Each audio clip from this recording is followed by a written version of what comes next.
endowed with expertise and the ways and how to deal with some things. They can't do it either. And it became apparent to me as that grandmother gave me tobacco that it's important for the grandmothers to now have a discussion. They are the life givers. And they're the ones that furthermore see their next generation, that their children give life. So how more profound and how much more wisdom are we asking for, right? It became apparent to us that the Grandmothers Advisory Circle on Suicide needs to be created. And let's let the grandmothers have this discussion. You know, when the grandmothers talk, I remember, and I know Arnelda's one of those grandmothers, right? When the grandmothers talk, you listen, right? And it's done sometimes in a very stern way, but it's always done in a way of great, deep, infinite wisdom. And you know, for the most part, our grandmothers have a very important part in saving lives. So part of the effort in the continuing framework is we got national support for this Grandmothers Advisory on Suicide. And we know that it's going to be a hard discussion, but it will bring to center, and it will clear up right, what those issues are. We know that they're hard issues in our communities. They are. And we're going to have to, you know, buckle down and learn to love one another, to learn to accept and embrace the change and the hardship we're going through. And only a grandmother will actually be able to tell you to do that. I can't tell you to do that. Grandmother can. That's one component of this. The next one is that we're looking at a number of initiatives and networks. Glad that my brother Isaac is here. Am I almost out of time? 3 minutes?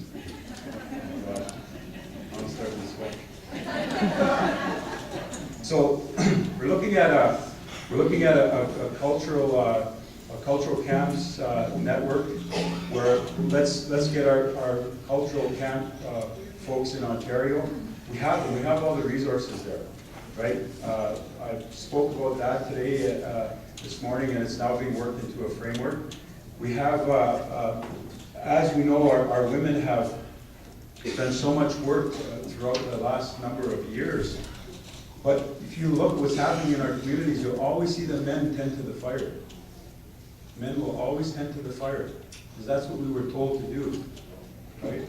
And you watch those young men now, they're sitting around the drum. You never, ever are short, maybe some, but for the most part, you'll always find our young men now. They're there to tend to the fire. And we're looking at establishing a men's healing and wellness network in Ontario. The First Nation Men's Healing Network in Ontario, because you know, we now need to start elevating, you know, the role of the men and the healing work that needs to be done. We've got some great role models out there, and we now need to rely on them, and we need to start creating that balance of the men and the place that the men will have in going forward and dealing with issues of suicide, dealing with the multi-generational issues of abuse, dealing with poverty issues and social services. Like, there's so much that we can do.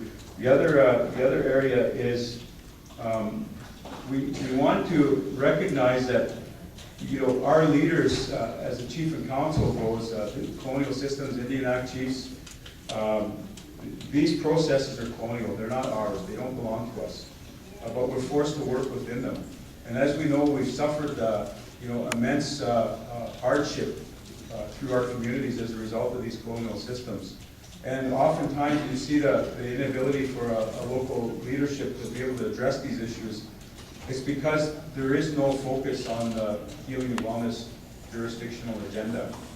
There's nothing there that's just part of the governance process around that. We always leave it to the health directors or those experts. But it's now time for us to actually advance that. So we're proposing a leadership wellness retreat format where we work with our First Nation treatment centers to create that space where our leadership can go away for 5 days and, you know, look at this issue of healing, wellness, in greater detail. We're also looking at a First Nation Family Week in Ontario.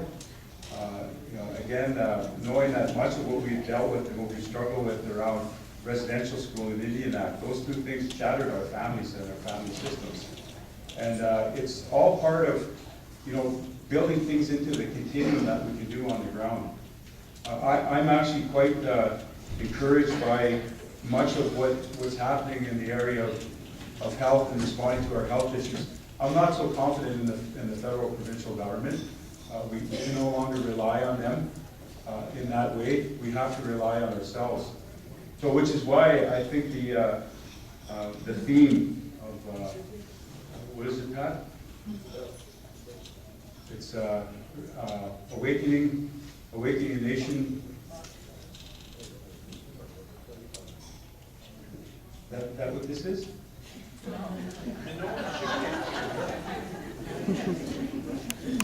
Oh, I'm so mad. At the wrong conference, Chief. Yeah, where'd my EA go? Anyways, right? I did okay, eh? Anyways, I just want to say that the efforts here and the work that we need to continue to work on, the overall message that I have is we continue to do our work as leaders. But again, generating the guidance from this gathering is so important.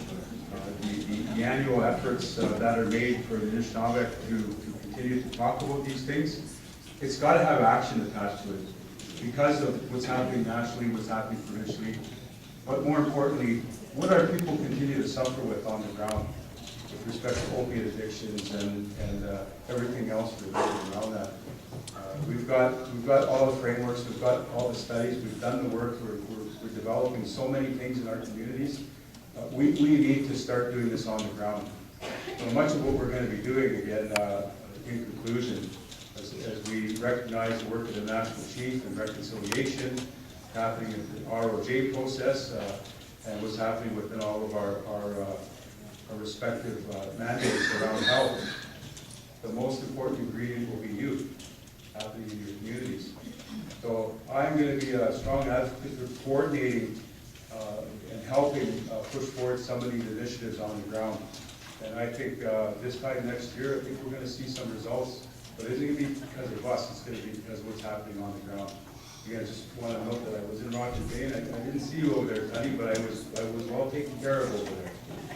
And, again, that's one thing I want to note in conclusion. I want to thank you for all the work that you do in your communities. When I went to Rocky Bay, I'm not going to say I've seen the grandest of things, but what I saw beyond that was the grandest things of a community who was very proud about where they are, their connection to the land, their connection to the people, the care for the children, and the work that lay ahead with respect to health. So again, I want to note the health people. And thank you for your time, and again, I definitely look forward to continuing to work with Grand Chief on these issues. Be much. Regional Chief.